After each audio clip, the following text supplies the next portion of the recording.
الحمد للہ رب العالمین والعاقبۃ للمتقین والصلاة والسلام علی سید الانبیاء والمرسلین وعلی آلہ واصحابہ اجمعین، اما بعد فاعوذ باللہ من الشیطان الرجیم، بسم اللہ الرحمن الرحیم۔ فَأَشَارَتْ إِلَيْهِ قَالُوا كَيْفَ نُكَلِّمُ مَنْ كَانَ فِي الْمَهْدِ صَبِيًّا۔ صدق اللہ العظیم۔ ان اللہ وملائکتہ یصلون علی النبی یا ایھا الذین آمنوا صلوا علیہ وسلموا تسلیما۔ اللہم صل علی سیدنا و مولانا محمد وبارک وسلم وصلوا علیہ۔ الصلاۃ والسلام علیک یا سیدی یا رسول اللہ، الصلاۃ والسلام علیک یا سیدی یا حبیب اللہ، الصلاۃ والسلام علیک یا سیدی یا محمد الرسول اللہ صلی اللہ علیہ وآلہ وسلم۔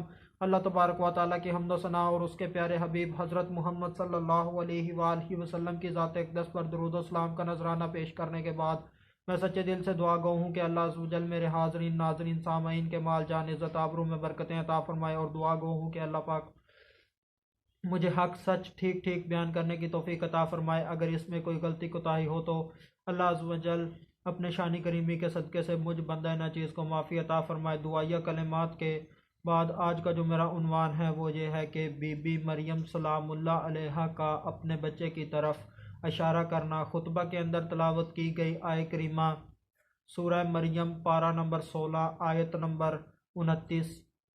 ترجمہ: اس پر مریم نے بچے کی طرف اشارہ کر دیا، وہ بولی ہم اس سے کیسے بات کریں جو ابھی ماں کی گود میں بچہ ہے۔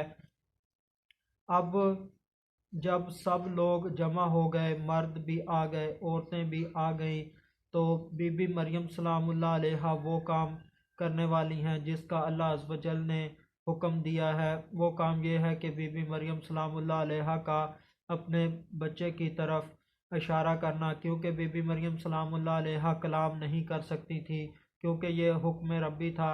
اللہ عز و جل نے فرمایا، پھر اگر تو کسی آدمی کو دیکھے تو اشارے سے کہہ دینا کہ میں نے آج رحمان کے لیے روزے کی نظر مانی ہے، تو آج ہرگز میں کسی آدمی سے بات نہیں کروں گی۔ جب بی بی مریم سلام اللہ علیہا نے بچے کی طرف اشارہ کیا تو وہ لوگ غصے میں آ گئے کہ ہم اس بچے سے جو ابھی نومولود ہے، ماں کی گود میں ہے، اس سے کیسے کلام کریں گے۔ انہیں یہ نہیں پتہ تھا کہ یہ بچہ ہمارے بچوں کی طرح نہیں ہے، یہ بچہ کوئی عام بچہ نہیں ہے، یہ بچہ اللہ عز و جل کا مقرب بندہ ہے، اللہ عز و جل کا نبی ہے۔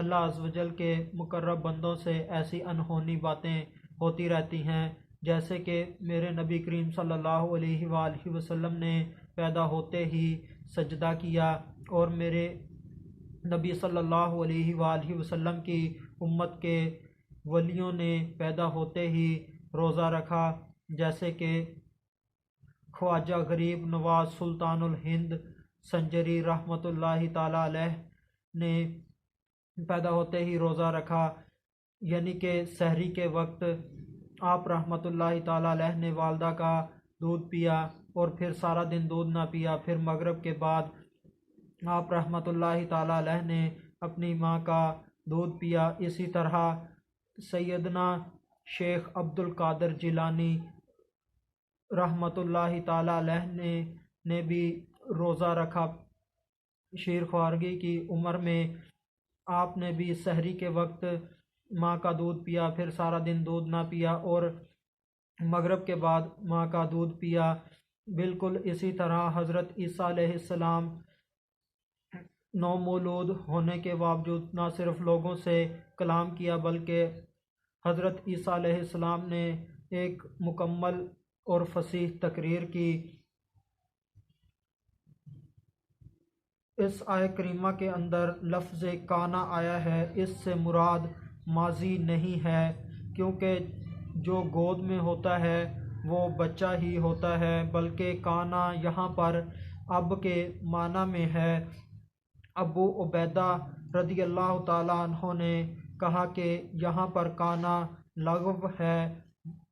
بعض علماء کرام نے کہا یہاں پر کانا وجود اور حدوث کے معنی میں آیا ہے، اور ابن انباری رحمۃ اللہ تعالیٰ علیہ نے کہا کانا کو یہاں پر لغو کہنا جائز نہیں، کیونکہ کانا نے صبیہ کو نسب دیا ہے۔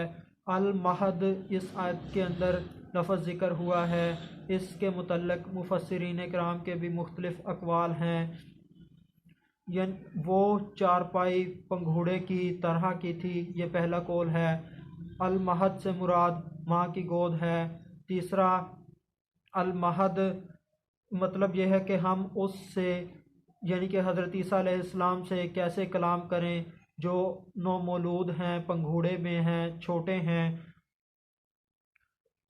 اس آیت کے شروع کے الفاظ سے یہ بھی پتہ چلا کہ اشارہ اسے کیا جاتا ہے جو اشارے کو سمجھتا ہو، جسے اشارہ کرنا سمجھ ہی نہ آئے تو اسے اشارہ کرنا فضول ہے۔ اللہ عز و جل نے اپنے پیارے نبی حضرت عیسیٰ علیہ السلام کو نومولود ہی کی حالت میں اللہ عز و جل نے وہ تمام طاقتیں عطا فرمائی تھیں جو اللہ عز و جل ایک نبی کو عطا فرماتے ہیں، جیسے کہ حضرت عیسیٰ علیہ السلام کا دودھ پینے کی عمر کے زمانے میں تمام لوگوں کی باتوں کو سننا اور ان کو سمجھنا، پھر ماں کے اشارہ کرنے پر وہ تمام باتیں کہہ دینا جو اللہ عز و جل نے حضرت عیسیٰ علیہ السلام کو کہنے کا حکم دیا تھا۔